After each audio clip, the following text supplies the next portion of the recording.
வணக்கம். நான் ஜோதிடர் வர்க்க சக்கர ஜோதிடர் கிருஷ்ணமூர்த்தி. 2024 எப்படி இருக்கும் அப்படிங்கிற வரிசையில் நம்ம இன்னைக்கு தனுசு ராசியை பற்றி பார்க்க போகிறோம். அதாவது தனுசு ராசினாலே அது குருவுடைய ராசி.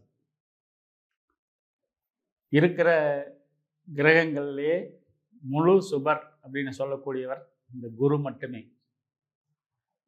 பொதுவாக இந்த தனுசு ராசியில் பிறந்தவங்க எப்பவுமே ஒரு ஒரு ஆளுமை தன்மை உடையவங்களாக இருப்பாங்க. அது நல்லதோ கெட்டதோ அதில் ஒரு பவர்ஃபுல்லாக இருப்பாங்க. ஆளுடைய தோற்றமே பார்த்திங்கன்னா ஒரு நல்ல ஒரு கம்பீரமாக ஒரு மரியாதை செலுத்தக்கூடிய அளவுக்கு ஒரு தோற்றத்தில் இருக்கக்கூடியவங்க தனுசு ராசிக்காரங்க. இதுக்குள்ள இருக்கிற நட்சத்திரங்கள் எடுத்துட்டிங்கன்னா மூலம், பூராடம், உத்திராட நட்சத்திரத்தின் முதல் பாதம். இந்த நட்சத்திரத்தில் பிறந்தவங்கெல்லாம் இந்த தனுசு ராசிக்காரங்க. குருவோட ராசி அப்படின்னு சொல்லும்போது இவங்களுடைய தன்மை எப்படின்னா இது ஒரு போர்க்களம், அதாவது தளவாடங்கள் வைக்கக்கூடிய இடம்னு சொல்லுவாங்க. அது மாதிரி வீட்டை விட்டு வெளியே போயிட்டா மட்டும் இவங்கள மாதிரி ஒரு ஜாலியான ஆள் இருக்க மாட்டாங்க. ஆனால் வீட்டுக்குள்ளே வந்தால் எப்பவுமே ஒரு மனசில் எதையோ பறி கொடுத்த மாதிரி தான் இருப்பாங்க. ஏன்னா அதுதான் இந்த போர்க்களம்னு சொல்கிறதுக்குரிய கணக்கு. அதாவது எப்பவுமே எல்லாத்துக்கும் ஏதாவது ஒரு அட்வைஸ் பண்ணிகிட்டே இருப்பாங்க. சிம்பிளாவது நீ இது எப்படி பண்ணாத, அப்படி பண்ணாத. இந்த சொல்கிறவங்க பெரும்பாலும் பார்த்திங்கன்னா இந்த தனுசு ராசிக்காரங்க இருப்பாங்க. அதே மாதிரி எல்லா இடத்துலையும் இவங்களுக்கு பணம் அப்படிங்கிறத அதை பற்றி அதிகமாக பேசக்கூடியவங்க இவங்கள தான் இருப்பாங்க. எதுக்கு எவ்வளவா இருந்தாலும் சரி, என்ன செஞ்சாலும் சரி, அதில் ஒரு கணக்கு. இது எவ்வளவாச்சு, அது எவ்வளவாச்சு, அதுக்கு எவ்வளோ பண்ணணும், இது எவ்வளோ பண்ணணும்னு பேசக்கூடியவங்க இவங்க. இந்த 2024 இவங்களுக்கு என்ன செய்ய போகுது அப்படின்னு பார்த்தீங்கன்னா, பொதுவாக இந்த 2024 ஆரம்பிக்கும் போதே பார்த்தீங்கன்னா இவங்க ராசிக்குள்ளேயே சூரியனும் செவ்வாயும் இந்த தனுசுக்குள்ளே இருக்காங்க. 3ஆம் இடத்துல சனி, 4இல் ராகு, 5ஆம் இடத்தில் குரு. அதாவது இந்த ராசி அதிபதியான குரு இவங்களுக்கு 5ஆம் இடத்துல இருக்கும்போது இந்த வருஷம் ஸ்டார்ட் ஆகுது. அதே மாதிரி 10ஆம் இடத்துல கேது, 12ஆம் இடத்துல பார்த்தீங்கன்னா சுக்கிரனும் புதனும் 12ஆம் இடத்துல இருக்காங்க. இந்த வருஷம் ஆரம்பிக்கிற காலகட்டத்தில் இருக்கிற கிரக நிலைகள் நம்ம சொல்லியிருக்கோம். இதனால் என்ன ஆகும் அப்படின்னு பார்த்தீங்கன்னா, இந்த 2024 ஆரம்பத்திலேயே இவங்களுக்கு ஏதாவது ஒரு பிரச்சனைகளை, ஒரு போராட்டமான விஷயங்களில் இறங்கி வெற்றி பெறக்கூடிய அமைப்பு கண்டிப்பாக இருக்குது. அது எந்த வகையில் இருந்தாலும் சரி, அவங்களுடைய துறைகள் எதுவாக இருந்தாலும் அதில் இந்த தனுசு ராசிக்காரங்க அதில் நடக்கிற ஒரு போராட்டமாக இருந்தாலும் சரி, அல்லது ஒரு போட்டியாக இருந்தாலும் சரி, அல்லது ஒரு எலெக்ஷனாக இருந்தாலும் சரி, அதில் வெற்றி அடையக்கூடிய வாய்ப்பு இந்த தனுசு ராசிக்காரங்களுக்கு அதிகமாக இருக்குது.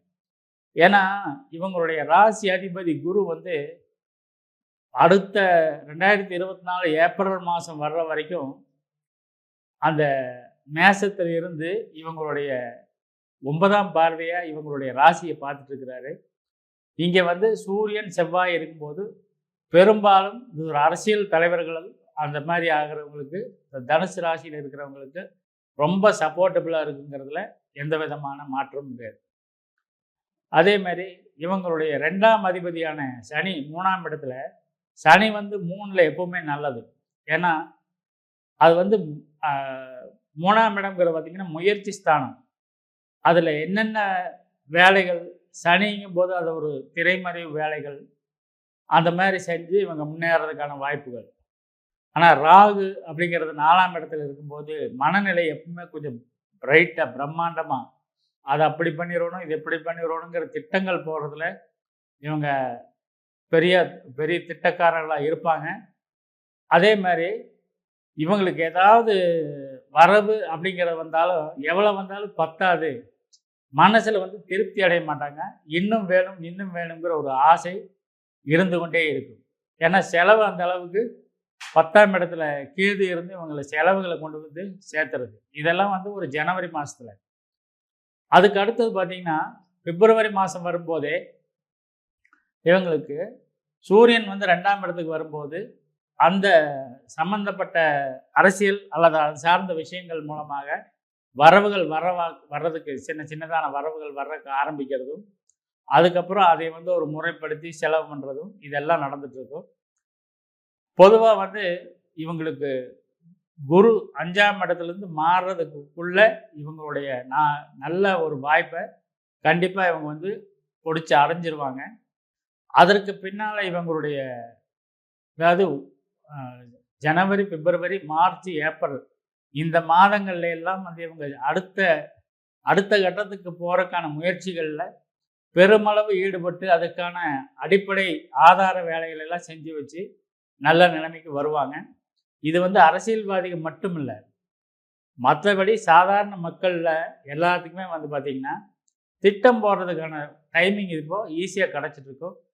அடுத்த கட்டத்துக்கு நகர்றதுக்காக அது ஃபேமிலியாக இருந்தாலும் சரி, அல்லது ஒரு படிக்கிறவங்களாக இருந்தாலும் சரி, ஒரு கல்யாணமாகாத ஆண் பெண் இவங்களாக இருந்தாலும் சரி, இது எல்லாமே வந்து ஒரு திட்டம் போடுறதோ அல்லது திட்டங்கள் நடக்கிறதுக்கோ நடைமுறைக்கு வர்றதுக்கான வாய்ப்பு இந்த காலகட்டத்தில் இருந்துட்டு இருக்கு.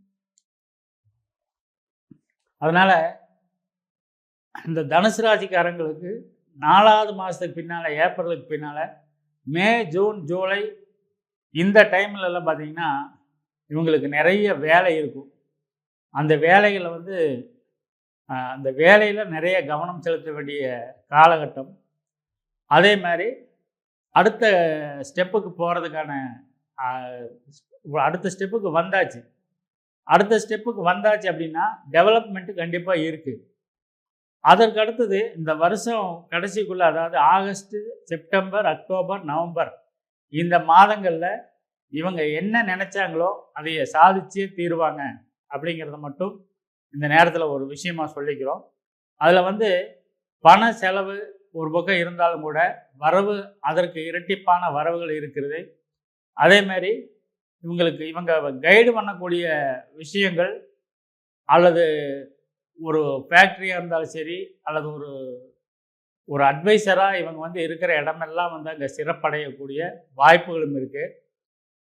மேலும் பணப்புழக்கம் அப்படிங்கிறது வந்து பார்த்திங்கன்னா ஒத்தைக்கு ரெட்டை அந்த மாதிரி வந்து எல்லாமே வந்து கொஞ்சம் வேகமாக இவங்களுக்கு பணம் வரக்கூடிய வாய்ப்புகள் இருக்குது. இதில் என்னென்னா கொஞ்சம் கோபம் அப்படிங்கிற விஷயத்த கொஞ்சம் அடக்கி வாசிக்கணும். அது எந்தெந்த விஷயங்களில் இவங்க வந்து கொஞ்சம் கோபப்படுறாங்களோ அதை தவிர்த்துக்கிட்டால், இவங்க கொஞ்சம் புரிஞ்சு பேச ஆரம்பித்தாங்கன்னா இன்னும் ஒரு படி மேலே போய் அடுத்த ஒரு ஸ்டேஜுக்கு போகிறதுல எந்த விதமான மாற்றங்களும் இருக்காது. அதே மாதிரி புதன் வந்து பார்த்திங்கன்னா இவங்களுக்கு இந்த செப்டம்பர் மாத டைமில் எல்லாம் வந்து சந்திரன், புதன் இதெல்லாம் வந்து இவங்களுடைய ராசிக்கு 8ஆம் இடத்துல இருக்கும்போது இந்த டாக்குமெண்ட் சம்பந்தமான பிரச்சனைகள் அதிலெல்லாம் வந்து ஒரு சிக்கல் இருக்கும். அதை வந்து தீர்க்கிறதுக்காக கொஞ்சம் செலவுகள் செய்ய வேண்டியது இருக்கும்.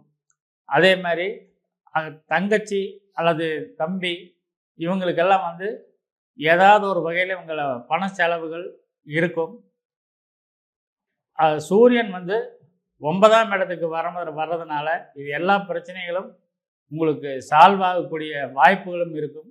அதுக்கு உங்கள் அப்பாவே உங்களை கைடு பண்ணி கரெக்டான இடத்துக்கு கொண்டு வந்து சேர்த்துவார் அப்படிங்கிறது மட்டும் ஒரு பொது பலனாக இந்த தனுசு ராசிக்காரங்களுக்கு இந்த ஆண்டு பலனாக சொல்லிக்கிட்டு, பொதுவாகவே ஒரு 90% இவங்க வெற்றியாளர்களாக இந்த தனுசு ராசிக்காரங்கள் உலா வருவார்கள் என்பதை மட்டும் சொல்லிட்டு, இதெல்லாம் ஒரு பொது பலன் தான். இது உங்களுடைய பிறப்பு ஜாதகத்தில் கிரகங்கள் அமைந்திருக்கின்ற நிலையை பொறுத்தும் நடந்து கொண்டிருக்கின்ற தசாபுத்தி அமைப்புகளை பொறுத்தும் இந்த பலன்கள் மேலும் மாறுபடும் என்பதை சொல்லி, இந்த வீடியோ உங்களுக்கு பிடிச்சிருந்தா லைக் பண்ணுங்கள், உங்கள் ஃப்ரெண்ட்ஸுக்கு ஷேர் பண்ணுங்கள். எங்களிடம் ஜோதிடம் பார்ப்பதற்காக கீழே வர எங்கள் நம்பருக்கு ஃபோன் பண்ணுங்கன்னு சொல்லிட்டு உங்களிடமிருந்து விடைபெற்றுக் கொள்வது வர்க்கச்சக்கர ஜோதிடர் கிருஷ்ணமூர்த்தி. வணக்கம்.